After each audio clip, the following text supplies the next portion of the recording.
बिस्मिल्लाहिर्रहमानिर्रहीम।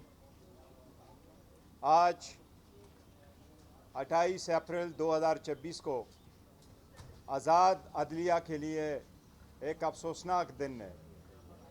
पाकिस्तान की तारीख़ में पहली मरतबा 27वीं तरमीम के ज़रिए जो आइन में तरामीम की गई है, आज जो बचा कचा अदलिया था उस पर एक तेज़ वार किया गया है।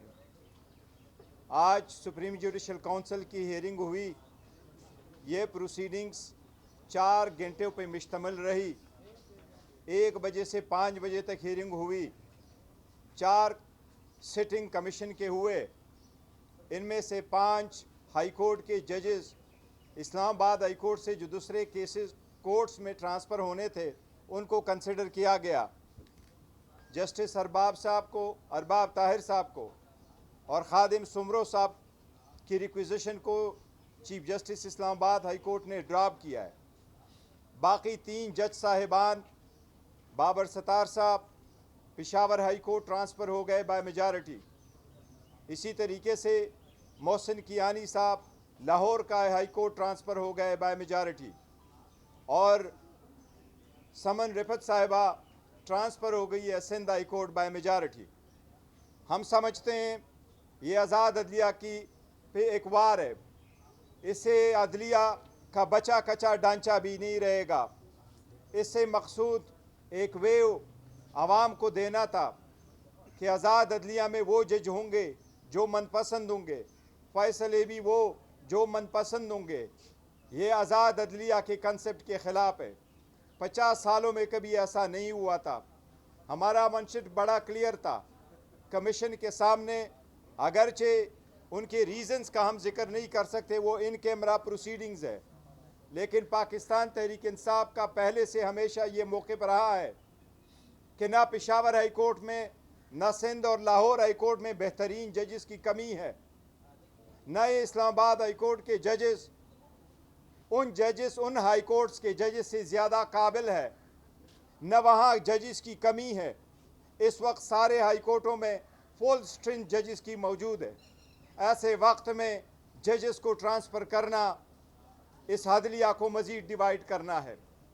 पेशावर हाई कोर्ट में स्पेसिफ़िकली वहाँ जजेस की सीनियरिटी मुतासर होगी। इसी तरह बाकी हाई कोर्ट की जजेस की भी सीनियरिटी मुतासर होगी। ये वक्त नहीं था। पाकिस्तान तहरीक इंसाफ का ये वो मौक़िफ़ रहा है कि सबसे पहले इसके रूल्स फ्रेम हो और रूल्स फ्रेम होने के बाद अगर किसी जज को ट्रांसफ़र करना है तो उसके टर्म्स एंड कंडीशन वज़ा हो पहले से कि किसी जज को ट्रांसफ़र किया जाए। आपको एक याद दिलाऊं, जब 26वीं तरमीम हुई इस कमीशन के सामने हम पेश हुए, जब जजेस की रिक्विजिशन आई तो हमने ये पॉइंट उठाया कि पहले रूल्स आप फ्रेम कर लें।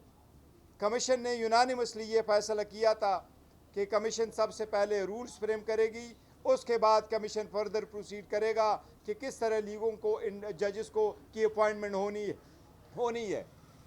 जो रूल्स फ्रेम हुए थे उनमें तरीक़ाकार का ज़रूर वज़ा है, लेकिन आइन के मुताबिक जो रूल्स वज़ा हुए हैं उसमें जजेस के ट्रांसफ़र से रिलेटेड कोई शक मौजूद नहीं है। इसलिए हमारा ये भी इस्तदा है कि पहले वो रूल्स फ्रेम होते। जजेस को ट्रांसफ़र करना एक इंडिविजुअल का काम नहीं होता। ये एक इंडिविजुअल जज एग्जेक्टिव की तरह नहीं है कि जब चाहे उसको ट्रांसफ़र करो।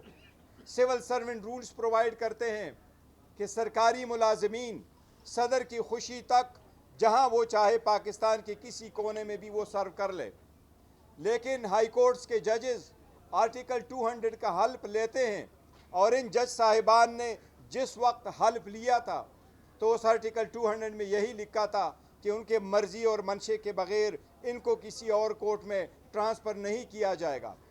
हमारा मौक़िफ़ बड़ा क्लियर है कि अगर जज की जजमेंट से आपको कोई शिकवा है तो उसको अपीलेट फोरम में आप असेल कर लें। अगर उसके कंडक्ट से आपको कोई शिकवा है तो आइन प्रोवाइड करता है जुडिशल काउंसिल ले जाए, वहाँ पर उसके ख़िलाफ़ कार्रवाई करे। अगर कमीशन समझती है कि उसको रिमूव करना है तो रिमूव कर ले, लेकिन अनफेयरली विदाउट हियरिंग जज विदाउट रीजंस और अपने ज़ाती पसंद नापसंद की वजह से जजेस का ट्रांसफ़र करना आज़ाद अदलिया के ख़िलाफ़ साजिश है। हम इसकी शदीद मजम्मत करते हैं और हमने आज इसकी मुखालिफत में वोट दिया है।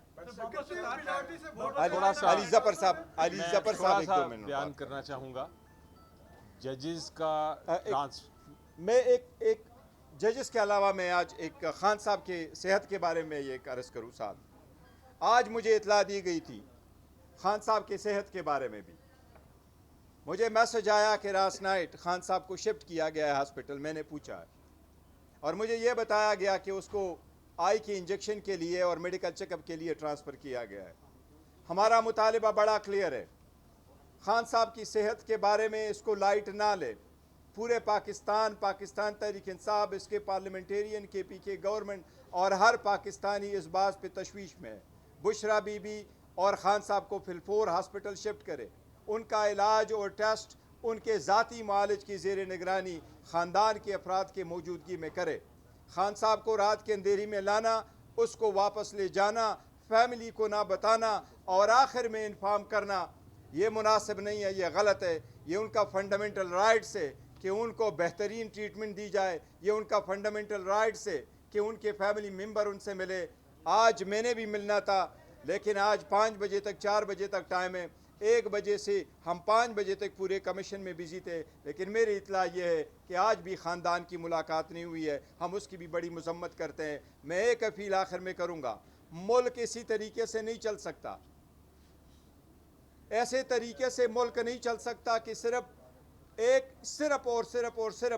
हुकूमत की बस चले और आप अपोजिशन को और उसके मेंबर को और सबसे मकबूल लीडर को आप दीवार में चुन लें। अवाम की जज्बात को ना करे, अवाम की जज्बात और एहसासात का ख्याल रखे, खुदारा मुल्क पे तरस करे। ये सख्त वक्त है, ऐसा नहीं है कि मुल्क की जो बची कची जमहूरियत है इसको भी ख़तरा हो।